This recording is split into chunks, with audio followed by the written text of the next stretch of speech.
नमस्कार साथियों, स्वागत है आप सभी का आपके अपने पैरामाउंट कोचिंग क्लासेस में। मैं हूं ज्योति राठौर और आज का डेली करंट अफेयर का सेशन बहुत इंपॉर्टेंट होने वाला है, क्योंकि आज के जो हम पोर्शन को समझने जा रहे हैं, जिन टॉपिक्स पर हम लोग डिस्कस करने जा रहे हैं, वो आपके एग्जाम में डायरेक्ट आने की संभावना रखते हैं।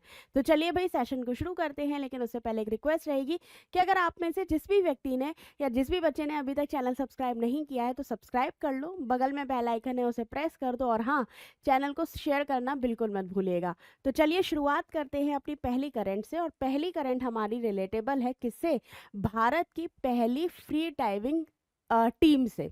ठीक है, तो भारत क्या कर रहा है? India first free diving team, या भारत की पहली फ्री डाइविंग टीम है, वो भेज रहा है हंगरी में। कब भेज रहा है? तो ये भेज रहा है 2 जून 2026 को। बुडापेस्ट हंगरी में एक कंपटीशन होने वाला है जिसका नाम है वर्ल्ड एपनी पूल चैंपियनशिप। इस चैंपियनशिप में भारत पहली बार आधिकारिक रूप से फ्री डाइविंग टीम भेजेगा, जो कि AIDA इंटरनेशनल, ठीक है, इंटरनेशनल के तहत क्या की जा रही है? आयोजित की जा रही है। तो सबसे पहले तो फ्री डाइविंग के बारे में हमको समझना होगा कि आखिर ये होता क्या है। तो फ्री डाइविंग का मतलब होता है 2 या 2 से ज़्यादा लोगों की एक टीम होती है, एक समूह होता है, जो कि पानी के अंतर्गत बिना किसी ऑक्सीजन की सहायता के सांस रोककर क्या कर सकते हैं? गोते लगा सकते हैं। तो इसी चैंपियनशिप में ये जो चैंपियनशिप आयोजित होने वाली है 2 जून में, वो भेज रहा है भारत के लिए। कहाँ भेज रहा है? तो बुडापेस्ट भेज रहा है, हंगरी में। और हंगरी से याद रखिएगा, ये यूरोपीय देश है, एक लैंडलॉक्ड कंट्री है, तो उसके लिए बारे में भी थोड़ा सा जानकारी रखना हमें ज़रूरी होता है।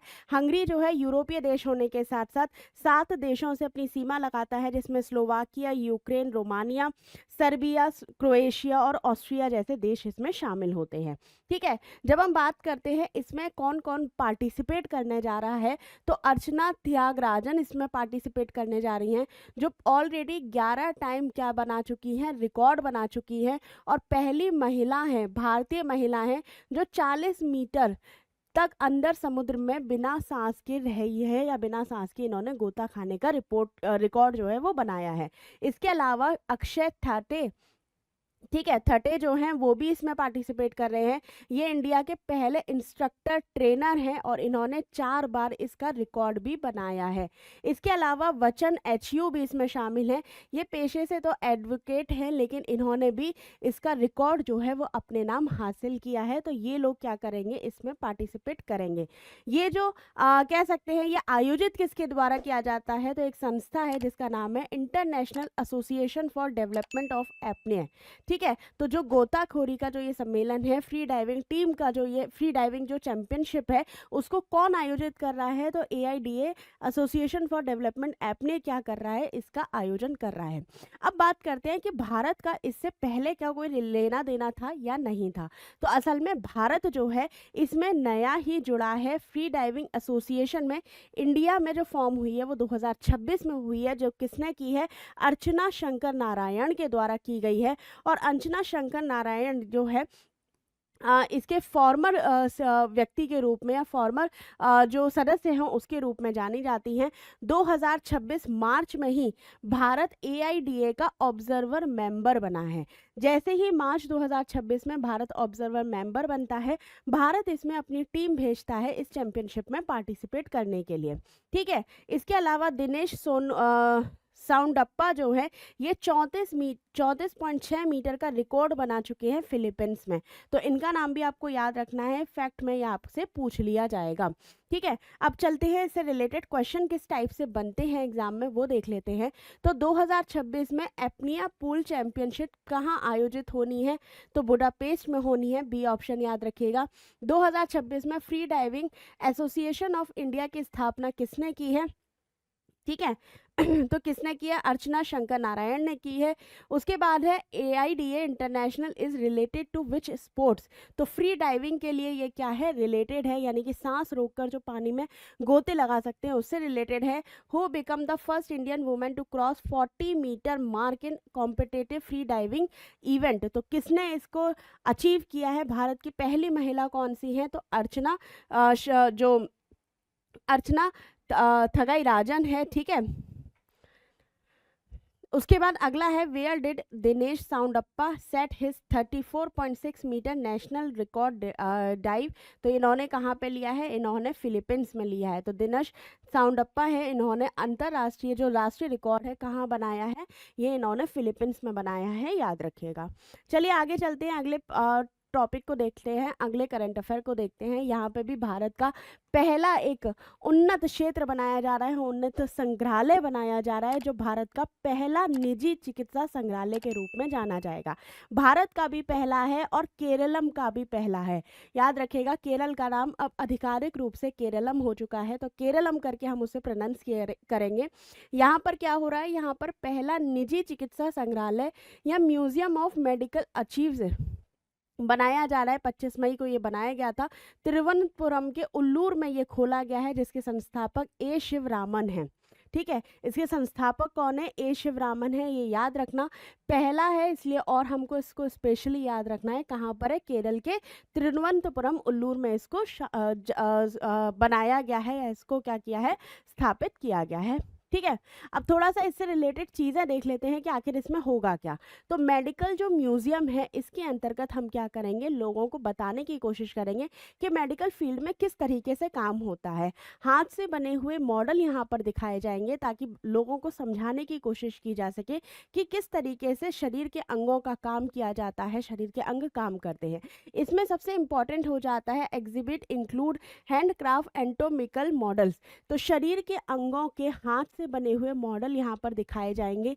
इसके अलावा यहाँ पे embryonic development and fetal circulation भी यहाँ पे देखा जाएगा, यानी कि यहाँ पे भ्रूण का किस तरीके से विकास होता है जन्म से पहले ही, वो सारा मॉडल यहाँ पर दिखाया जाएगा, ताकि सबको ये आसानी से समझ में आ सके। इसके अलावा यहाँ पर जो सेल कोशिका विभाजन है, सेल डाइवर्जन है, उसकी भी क्या पूरा प्रोसेस होता है, किन स्टेजेस से वो गुजरता है, वो सारा भी मॉडल यहाँ पर आपको क्या मिलेगा, देखने को मिलेगा। जब हम बात करते हैं ए शिवरामन की, तो ये फॉर्मर आर्टिस्ट रह चुके हैं, गवर्नमेंट मेडिकल कॉलेज के तिरुवनंतपुरम में, और इन्होंने ही क्या किया है, इस मेडिकल म्यूजियम की स्थापना की है, इस मेडिकल म्यूजियम को बनाया है। ठीक है, तो केरलम की कैपिटल है तिरुवनंतपुरम, वहाँ पे इसको बनाया गया है। एम्ब्रियोलॉजी क्या होती है, तो ये ब्रांच है बायोलॉजी की, जिसमें स्टडी की जाती है भ्रूण के विकास की। तो भ्रूण डेवलपमेंट, एम्ब्रॉय डेवलपमेंट किस तरह से होता है, उसकी जो पूरी रिसर्च है, जो अध्ययन है, वो इसके अंतर्गत किया जाता है। आगे चलते हैं, इससे रिलेटेबल क्वेश्चन को देख लेते हैं। क्वेश्चन कौन कौन से हमारे इसमें पूछे जा सकते हैं। तो भारत का पहला निजी चिकित्सा संग्रहालय कहाँ स्थापित है, तो कहाँ पर है, ये तिरुवनंतपुरम में है। सी याद रखिएगा, केरलम के तिरुवनंतपुरम। फिर है म्यूजियम ऑफ मेडिकल आर्काइव्स के संस्थापक कौन है, तो ए शिवरामन है, याद रखिएगा। ठीक है, नेक्स्ट क्वेश्चन है, जन्म से पहले जन्म पूर्व विकास के अध्ययन को क्या कहा जाता है, the study of parental development is known as, जन्म से पहले के विकास को क्या कहा जाता है, एम्ब्रियोलॉजी कहा जाता है। बी ऑप्शन आपका करेक्ट होगा। आगे चलेंगे, ये संग्रहालय किस राज्य का पहला निजी मेडिकल म्यूजियम के रूप में जाना जाएगा। हम किसकी बात कर रहे हैं, मेडिकल म्यूजियम की बात कर रहे हैं, तो सीधी सी बात है केरलम यहाँ पे क्या होगा, करेक्ट आंसर आपका हो जाएगा। फिर है in which specific locality of Thiruvananthapuram did the museum open, तो कहाँ पर ओपन किया जा रहा है, तो उल्लूर में ये क्या किया जा रहा है, ओपन किया जा रहा है। तिरुवनंतपुरम का उल्लूर क्षेत्र है जहाँ पर ये ओपन होगा। ठीक है, आगे चलते हैं, बात करते हैं अपने अगले पॉइंट की। अगला पॉइंट भी हमारा किससे रिलेटेड होगा, रेलवे इनॉग्रेट चिराग सेंटर से। तो रेलवे ने चिराग उत्कृष्टता केंद्र स्थापित किया है, जिसमें वो क्या करेगा, डिजिटल माध्यम से, डिजिटल तकनीक का प्रयोग करते हुए, एआई का प्रयोग करते हुए ट्रेनिंग देगा वर्कर्स को, अपने रेलवे कर्मचारियों को, ताकि वो सुचारू रूप से कार्य कर सके। तो रेलवे ने मई 2026 में ही मौला अली हैदराबाद में अपने चिराग उत्कृष्टता केंद्र का उद्घाटन किया है, जो एआई और मशीन लर्निंग का उपयोग करके ह्यूमन जो रिसोर्सेज हैं उनका मैनेजमेंट करेगा, उनका प्रबंधन करेगा, और ये सब कुछ किसके माध्यम से होगा, ये डिजिटली होगा। ठीक है, तो यहाँ पर सबसे पहला बात तो ये आ जाती है कि आखिर चिराग है क्या। तो चिराग की यहाँ पे फुल फॉर्म देख लीजिए, centre for HR information systems research and analytical in governance. तो ये क्या करेगा, ह्यूमन रिसोर्सेज के लिए जो इंफॉर्मेशन स्ट्रक्चर है वो क्रिएट करेगा, रिसर्च करेगा, उसका एनालिटिकल अध्ययन करेगा, ताकि यहाँ पे क्या हो सके, इन सब का मैनेजमेंट किया जा सके। ठीक है, ये कहाँ पर स्थित है, तो ये जोनल रेलवे जो है ट्रेनिंग इंस्टीट्यूट SCR साउथ जो सेंट्रल रेलवे है वहाँ पर ये स्थित है। इसके फीचर में आई गॉट रिकॉर्डिंग स्टूडियो भी शामिल किया जाएगा। ठीक है, इसके अंतर्गत आईकॉट रिकॉर्डिंग सिस्टम भी शामिल किया जाएगा, जो डिजिटल लर्निंग प्लेटफॉर्म का उपयोग करेगा, जिससे ट्रेनिंग और कैपेसिटी बिल्डिंग किया जा सके, ताकि लोगों को इससे क्या मिले, डिजिटली रूप से फ़ायदा मिले। इसके अलावा इसमें HRMS मित्र मास्टर ट्रेनर कैडर भी शामिल किया जाएगा, जिसका मतलब है कि सीधी सी बात है, वो लोग इसमें शामिल किए जाएंगे जो भविष्य में और कैडर को या और लोगों को क्या कर सके, ट्रेनिंग कर सके, या और लोगों को सिखा सके कि डिजिटल प्लेटफॉर्म का किस प्रकार से यहाँ पर यूज़ करना है। ठीक है, तो यहाँ पे दो कैटेगरी आपको याद रखनी है। अगर हम बात करें स्टैटिक जीके पोर्शन की, तो इंडियन रेलवे का फंक्शन जो है अंडर किसके आता है, मिनिस्ट्री ऑफ रेलवे के अंतर्गत आता है। HRMS की बात करते हैं, ह्यूमन रिसोर्स मैनेजमेंट सिस्टम है, जिसके बारे में यहाँ पर चर्चा जो है वो की जा रही है। ठीक है, अब चलते हैं इससे रिलेटेड क्वेश्चंस को देख लेते हैं। क्वेश्चन क्या है, तो सबसे पहले तो चिराग उत्कृष्टता केंद्र कहाँ स्थापित किया गया है, तो ये कहाँ है, मौला अली हैदराबाद में किया जा रहा है। चिराग केंद्र का मुख्य उद्देश्य क्या होगा, तो HR training, human resource training और उसका AI ट्रांसफॉर्मेशन होगा। ठीक है, which master trainer cadre will be developed by the Chirag centre, तो किसने डेवलप किया है, ठीक है, किसने डेवलप किया है, यहाँ पर ये पूछा गया है, तो HRMS मित्र ने के द्वारा ये डेवलप किया गया है। आगे चलेंगे, चिराग में R का क्या अर्थ है, तो रिसर्च से इसका अर्थ निकल कर आता है। और ये केंद्र किस संस्थान में स्थित है, तो ये किसके अंतर्गत स्थित है, ये है आपके जोनल रेलवे ट्रेनिंग इंस्टीट्यूट के अंतर्गत है। साउथ जो सेंटर रीजन है वहाँ पर ये क्या है, स्थित है। ठीक है, ठीक है, अब अगला जो हमारा पॉइंट है, अगली जो करंट अफेयर है, वो है भारत का पहला राष्ट्रीय AI और डिजिटल जल शिखर सम्मेलन। तो भारत अपना पहला डिजिटल जल शिखर सम्मेलन कर रहा है, जिसमें भारत जो है ये बताना चाहता है कि पानी को किस तरह से मैनेज करना है, ताकि सभी लोगों तक पानी की पहुंच सुनिश्चित की जा सके, किसी पर भी पानी की कमी ना हो, और खास तौर पर गुणवत्तापूर्ण या क्वालिटी फुल पानी भी प्रोवाइड किया जा सके। तो ये कहाँ पर हो रहा है, बेंगलोर जल आपूर्ति और सीवेज बोर्ड के द्वारा, और साथ ही साथ एलेट्स टेक्ने मीडिया के द्वारा 27 मई को बेंगलोर में भारत के पहले राष्ट्रीय डिजिटल जल शिखर सम्मेलन का मेजबानी कर रहा है। तो कहाँ पर किया जा रहा है, बेंगलोर में किया जा रहा है, पहली चीज़ तो याद रखिएगा। अगर हम बात करते हैं इसके उद्देश्य की, तो इसका उद्देश्य है अर्बन जो वाटर है, अर्बन वाटर को बिना किसी उसकी गुणवत्ता को छीने हुए, बिना उसकी क्वालिटी को चेंज किए हुए सभी तक सुनिश्चित रूप से पानी पहुँचाया जा सके। इसके लिए यहाँ पर artificial intelligence, digital twins, smart metering का क्या किया जाएगा, प्रयोग किया जाएगा, यूज़ किया जाएगा, जिससे पानी की बर्बादी को रोका जाएगा और एनर्जी का सही तरीके से यूज़ किया जाएगा।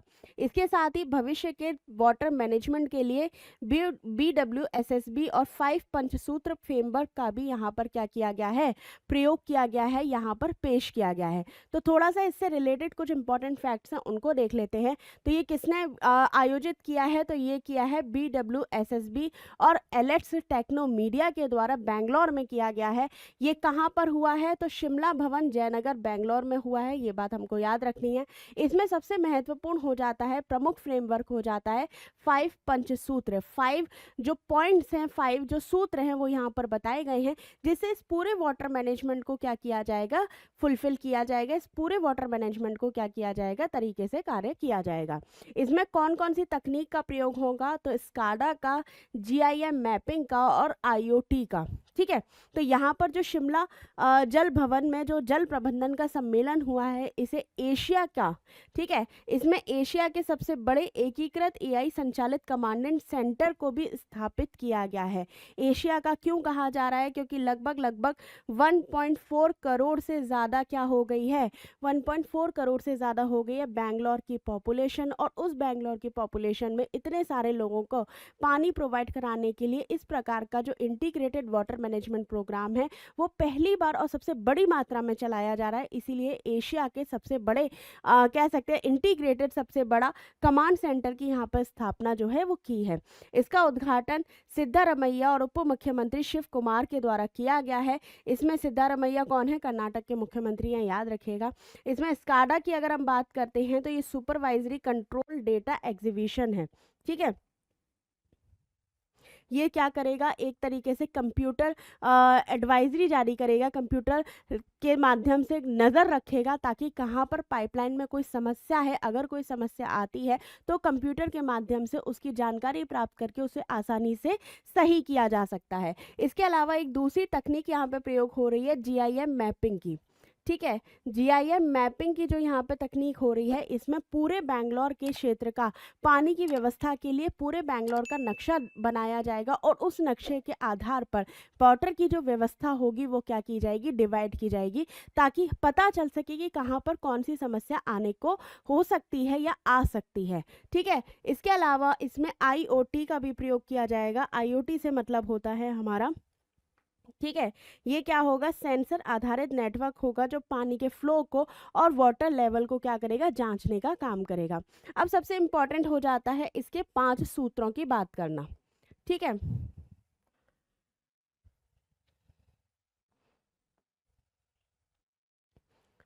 ठीक है, अगर हम इसके 5 सूत्रों की बात करते हैं तो 5 सूत्रों का मतलब ये है कि पानी को मैनेज कैसे किया जाना है, पानी में किस तरीके से काम कराना है, रेन वाटर को कैसे हमें कंज्यूम करना है, रेन वाटर को कैसे बचाना है, उसका रिसाइकिल किस तरीके से होगा। सीधी सी बात है, धरती में जो पानी आएगा, वाटर जो आता है, रेन वाटर जो आता है उसे पानी में इकट्ठा करना है, ज़मीन में इकट्ठा करना है, उसको अंडरग्राउंड वाटर तक लेकर जाना और फिर हम उसका किस तरह से रीयूज़ कर सकेंगे, उसका AI से किस प्रकार से प्रयोग कर सकेंगे ताकि हमें पता चल सके अगर कोई समस्या होती है, या मैपिंग के माध्यम से हम उस समस्या को क्या कर सकेंगे? तोड़ सकेंगे, उसका डिस्ट्रीब्यूशन कर सकेंगे और साथ ही साथ लोगों के अंदर इसके लिए अवेयरनेस या जागरूकता बढ़ाएंगे।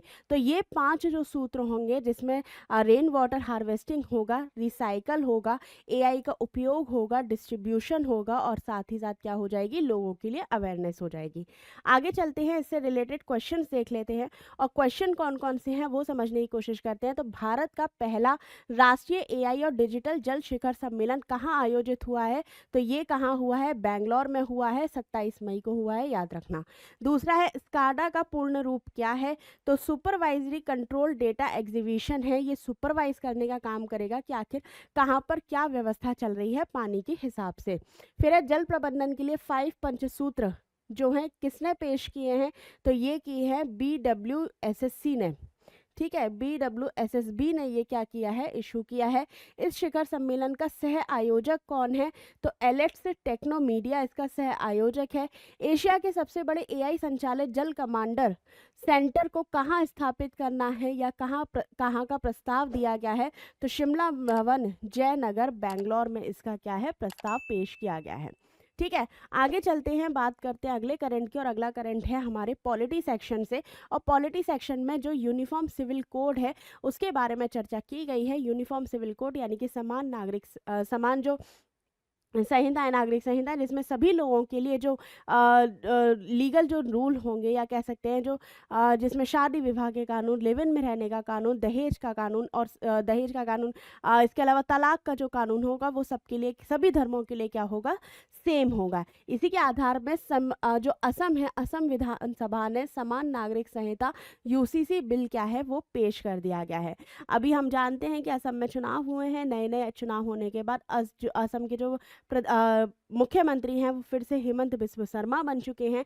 उन्होंने अपने पहले चुनाव का जो दौर चल रहा था उसी में कहा था कि अगर हम चुन कर आते हैं तो असम में भी UCC को लागू करेंगे। तो UCC बिल क्या है ये याद रखिएगा, असम समान नागरिक संहिता UCC असम बिल 2026 जो होगा इसका नाम होगा।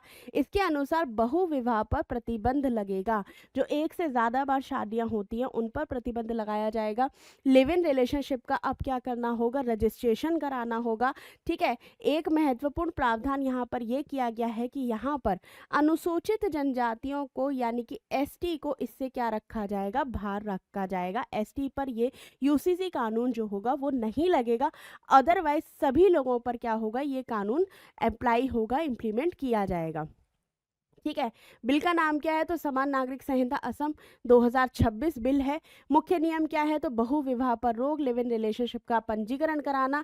छूट किसको प्राप्त है, तो अनुसूचित जनजातियों को इससे छूट प्राप्त है। और ये किसने पेश किया है, तो अतुल बोरा है संसदीय कार्य मंत्री, उनके द्वारा ये पेश किया गया है। जब हम यूसीसी की बात करते हैं तो यूसीसी क्या है, हमारा directive principle of state policy के अंतर्गत आर्टिकल 44 के अंतर्गत आता है, जो कि हमें बताता है कि राज्य को ये प्रावधान करने चाहिए कि देश में सभी जगह सभी धर्मों के लिए क्या होनी चाहिए, समान नागरिक संहिता होनी चाहिए। जिस तरीके से हिंदू धर्म में शादी की व्यवस्था है, उसी तरीके से मुसलमान धर्म में, ईसाई धर्म में, सिख धर्म में, मतलब हर धर्म में होनी चाहिए वही व्यवस्था। तो सभी लोगों के लिए एक जैसी व्यवस्था की बात करता है यूसीसी। इससे पहले कहाँ लागू हुआ था, तो सबसे पहले लागू होने वाला या यूसीसी बिल पास होने वाला देश का राज्य था उत्तराखंड। ठीक है। तो अब ये सेकंड नंबर का अगर ये पास हो जाता है तो कौन सा राज्य बन जाता है, असम बन जाता है, याद रखिएगा। इससे रिलेटेड अगर क्वेश्चन की बात करते हैं तो हाल ही में किस उत्तर पूर्वी राज्य ने यूसीसी बिल पेश किया है, तो असम ने पेश किया है, याद रखिएगा। संविधान का कौन सा अनुच्छेद यूसीसी से संबंधित है, तो आर्टिकल 44 जो है वो यूसीसी से संबंधित है। ठीक है। आगे चलेंगे, असम के यूसीसी बिल 2026 में किसे छूट दी गई है, तो अनुसूचित जनजातियों को इससे क्या दी गई है, छूट दी गई है। मुख्यमंत्री की ओर से यूसीसी बिल किसने पेश किया है, तो ये किसने किया है, अतुल बोरा ने पेश किया है। इस बिल के तहत किसे अनिवार्य बनाया गया है, ठीक है, किसे अनिवार्य बनाया गया है, तो लिव इन रिलेशनशिप का जो पंजीकरण है, जो रजिस्ट्रेशन है, उसे अनिवार्य बनाया गया है। कभी अगर बात करें कि इसको जरूरत क्या पड़ती है लिव इन रिलेशनशिप को, वैसे तो लीगल ही है, लेकिन अगर बात करें लिव इन रिलेशनशिप की तो पंजीकरण की जरूरत इसलिए पड़ जाती है कि बहुत लोग इसका क्या होते हैं, मिसयूज करते हैं, या बहुत ऐसी घटनाएं देश में हुई हैं जो लिव इन रिलेशनशिप के द्वारा देखने को मिली है, इसलिए सरकार ने इसको क्या किया है, पंजीकृत करने की व्यवस्था की है। ठीक है। आगे चलते हैं अगले पॉइंट पर, और अगला पॉइंट हमारा किससे है, मिशन कर्मयोगी 2.0 से है। तो मिशन कर्मयोगी क्या है, हम जानते हैं मिशन कर्मयोगी जो सिविल सेवक होते हैं उनको प्रशिक्षण देने का काम करता है, उनकी क्षमता को, उनकी कैपेसिटी को उन्नत करने का, उसकी कैपेसिटी को बढ़ाने का काम करता है। इस समय मिशन कर्मयोगी 2.0 लॉन्च हो चुका है, जिसकी शुरुआत हो चुकी है जो 2026 से। अगर हम इसके मूल शुरुआत की बात करते हैं, जब मिशन कर्मयोगी शुरू किया गया था तो वो वर्ष था आपका 2020 का, जिसके लिए आई गॉट या डिजिटल प्रशिक्षण केंद्र को यहाँ पर मुख्य प्लेटफॉर्म के रूप में देखा जा रहा था, जिसमें हम डिजिटली लोगों को सिखाने की कोशिश करते थे, खासतौर पर सिविल सर्वेंट्स को सिखाने की कोशिश करते थे कि किस प्रकार से हमें आधुनिक युग में जीते हुए सारे काम को करना है। तो 2020 में ये शुरू हुआ था, जिसका उद्देश्य था सरकारी कर्मचारियों को आधुनिक तकनीक और प्रशासनिक कौशल से लैस करना। ये इसके तहत आई गॉट प्लेटफॉर्म का उपयोग किया गया, जिसके द्वारा प्रशिक्षण किया गया किसका, सिविल सेवकों का। और इस प्रशिक्षण के आधार पर जो सबसे ज़्यादा प्रशिक्षित में अग्रणी राज्य बना है वो उत्तर प्रदेश बना है। लगभग 5.41 लाख कर्मचारी इससे क्या हुए हैं, लाभान्वित हुए हैं। ठीक है। ये किस नोडल निकाय के अंतर्गत आता है, तो क्षमता निर्माण आयोग सीबीसी के अंतर्गत इसको लाया जाता है। अग्रणी राज्य कौन सा बना है, तो उत्तर प्रदेश बना है, याद रखिएगा। 2 से 8 अप्रैल एआई आधारित प्रशिक्षण के लिए साधना जो सप्ताह है उसका आयोजन भी यहाँ पर किया गया था। तकनीक और लीडरशिप के आधार पर 11 मार्च को कार्सेरा इंक के साथ भी यहाँ पर क्या की गई थी, साझेदारी की गई थी। अगर हम इसके प्रशिक्षण मॉडल की बात करते हैं तो ये योग्यता आधारित और भूमिका आधारित होगा, यानी कि ड्रो मॉडल पर काम करता है। योग्यता के हिसाब से सबको ट्रेन किया जाएगा, जिसकी जितनी कैपेसिटी होगी उसको उतना कैपेबल बनाने की यहाँ पर कोशिश की जाएगी। दूसरा है भूमिका आधारित, जिसकी जितनी भूमिका होगी सिविल सर्विस में, या जिसकी भूमिका जितनी होगी आगे आने वाले जो काम होते हैं, जो सिविल कार्य होते हैं, उनमें उन्हें उसी तरीके से क्या किया जाएगा, ट्रेन किया जाएगा। यानी कि इसमें देखा जाएगा कि जो जिस लेवल का है, जो जिसका काम है, इसे उसी हिसाब से ट्रेन करना है। जैसे जैसे मान लीजिए वर्तमान में सब कुछ एआई आधारित हो रहा है, डिजिटल माध्यम से हो रहा है, तो यहाँ पर सन 57 की चीज़ें यहाँ नहीं चलेंगी, यानी कि पुराने धड़ल्ले से जो काम होता था वो नहीं चलेगा। अब सारा काम क्या होगा, डिजिटल रूप से सिखाने की कोशिश की जाएगी। ये राष्ट्रीय सिविल सेवा दिवस याद रखिएगा 21 अप्रैल को मनाया जाता है, इस बात को भी विशेष तौर पे आपको याद रखना है। आगे चलते हैं, यहाँ पर एक बात हो रही है साधना का सूत्र की या साधना सप्ताह की, ठीक है। तो साधना सप्ताह को जानने से पहले इसका थोड़ा सा ठीक है,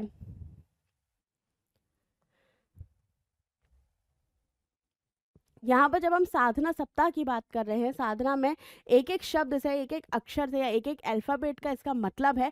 सबसे पहले एस से बात करते हैं, तो एस का मतलब है स्ट्रैटेजिक एलिगमेंट, ठीक है। स्ट्रैटेजिक अलाइनमेंट का मतलब क्या हो जाता है, तो स्ट्रैटेजिक अलाइनमेंट का मतलब होता है कि जो ट्रेनिंग दी जाएगी वो सीधे सीधे सरकार के लक्ष्यों के आधार पर दी जाएगी। यानी कि हम लोगों को विकसित भारत @2047 का मिशन क्या करना है, 47 का जो लक्ष्य है विकसित भारत हमको 2047 तक बनाना है, उसको पूरा किया जाएगा।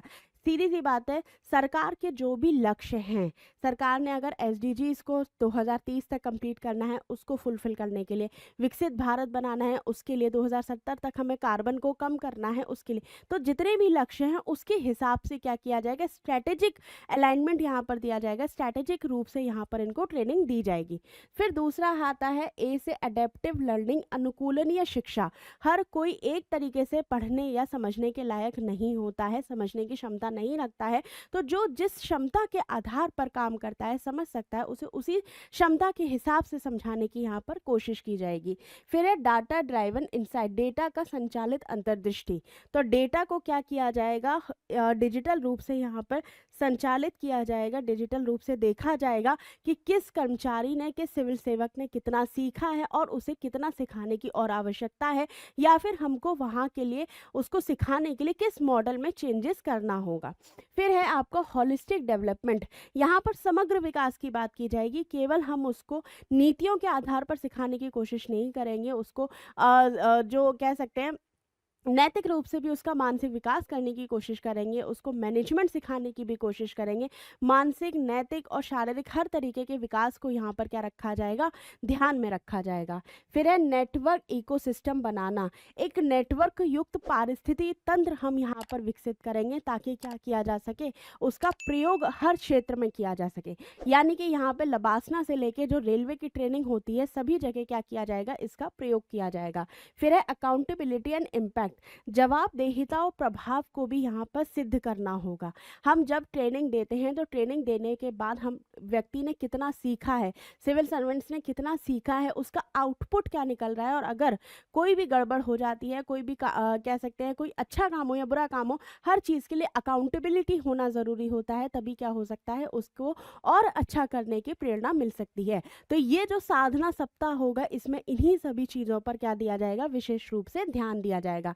वर्तमान में जब मई 2026 की बात करते हैं तो यहाँ पर डाटा ड्राइवन जो अडेप्टिव लर्निंग है उसके ऊपर ध्यान दिया जा रहा है, इसलिए फिर से क्या हो चुका है, सुर्खियों में आ चुका है।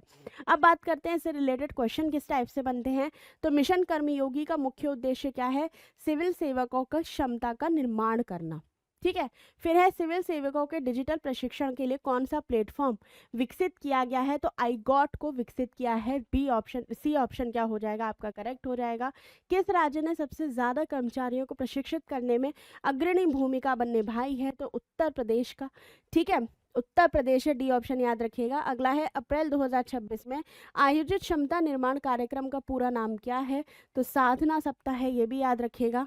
मिशन कर्मयोगी की देखरेख कौन सा संस्थान कर रहा है, तो क्षमता निर्माण आयोग, ठीक है। तो कैपेसिटी बिल्डिंग जो कमीशन है वो या क्या कर रही है, इसका पूरी देखरेख कर रही है। आगे चलते हैं, बात करते हैं चीन की।